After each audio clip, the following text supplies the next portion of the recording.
We all think we know Nelson Mandela, the smiling grandfather of the Rainbow Nation, a man of forgiveness and reconciliation. Today, he's quoted by presidents and prime ministers, turned into a moral symbol that almost everyone claims to admire. But there's a deep contradiction at the heart of this global admiration. The same world celebrates Mandela as an icon of reconciliation, often rejects, erases, or attacks one of his most public and consistent political commitments, his solidarity with the Palestinian struggle of self-determination. In other words, they love the image of Mandela, but they do not love what he actually stood for when it comes to Palestine. In this video, let's explore that hypocrisy.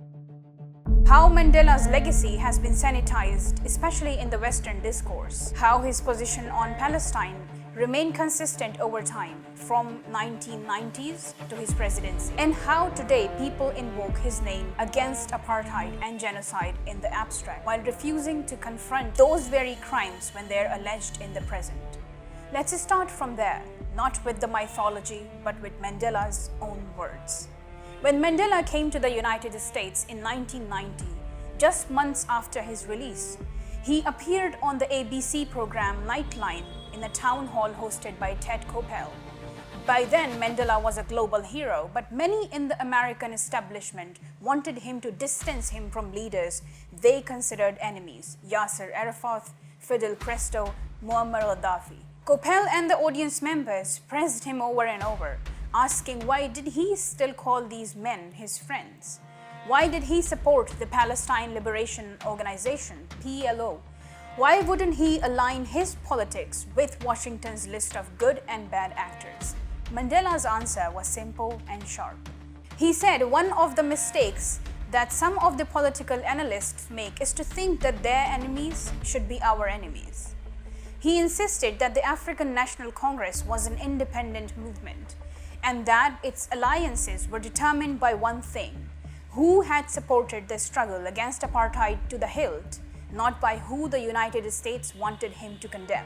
On Palestine, he was equally clear. Mandela explained that South Africans identified with the Palestine Liberation Organization because, just like ourselves, they are fighting for the right of self-determination. He acknowledged and valued the role that Jewish activists played in the anti-apartheid movement, but he refused to accept that solidarity with Palestinians meant hostility to Jews or denial of Israel's existence. At the same time, he drew a line between recognizing Israel and supporting occupation.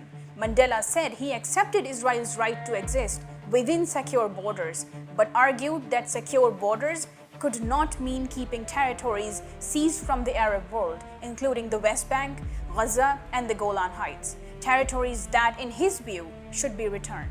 Mandela would not let his politics be reduced to Washington's enemies list, and he would not abandon movements that had backed him during the long years of apartheid.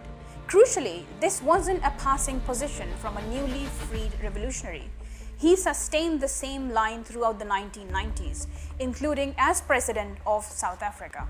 In December 1997, speaking on the International Day of Solidarity with the Palestinian people, Mandela told the world, "But we know too well that our freedom is incomplete without the freedom of the Palestinians." In that speech, he reminded the United Nations that it had once taken a strong stance against apartheid and helped build an international consensus that contributed to its end. He argued that Palestinians deserve the same seriousness, the same refusal to speak in muffled tones about injustice, and he placed Palestine alongside other unresolved struggles that prevented the world from being truly just. To understand why that matters, we have to understand apartheid and genocide. In international law, apartheid isn't just a metaphor for racism. It is a recognized crime, a system of inhuman acts designed to establish and maintain domination by one racial group over another and systematically oppress them. South African apartheid made this painfully concrete through passing laws, racially segregated services, forced removals, and legalized racial hierarchy. Mandela's struggle was against that entire architecture of racial rule. Today, major human rights organizations and legal scholars argue that certain contemporary regimes meet the legal definition of apartheid, including Israeli policies towards Palestinians under occupation and unequal systems of law and movement. Those claims are contested, but they show that apartheid remains a live category, not a closed chapter, and that Mandela's language continues to shape how we talk about ongoing injustice. Genocide functions similarly. Under the 1948 UN Genocide Convention, it refers to specific acts such as killing, causing serious harm, or inflicting destructive conditions of life committed with the intent to destroy a national, ethnic, racial, or religious group in whole or in part. Intent is what makes genocide cases legally and politically complex. Right now, South Africa has brought a case against Israel at the International Court of Justice, accusing it of violating the Genocide Convention in Gaza and arguing that Palestinians there are being subjected to conditions that meet this definition.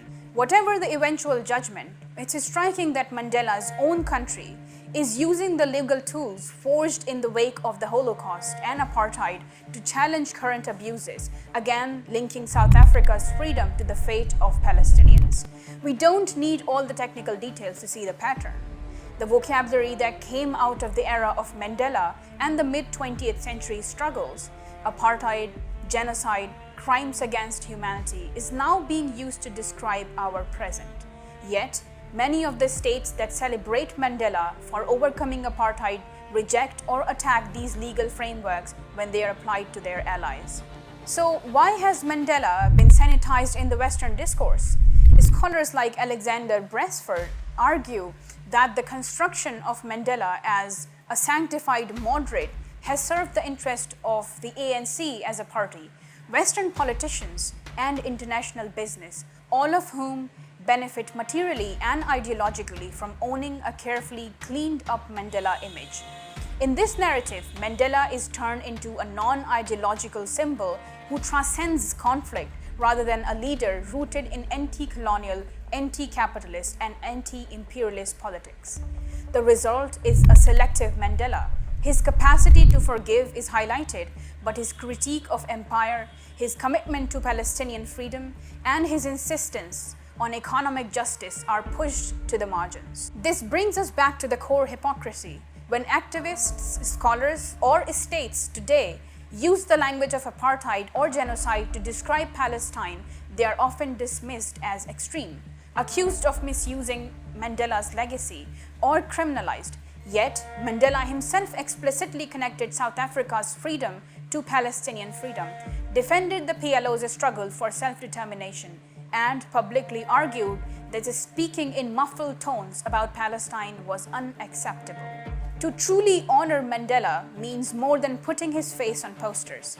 It means listening to what he actually said about apartheid, war, and solidarity, and being willing to be as unpopular as he was when he broke with the consensus of his time.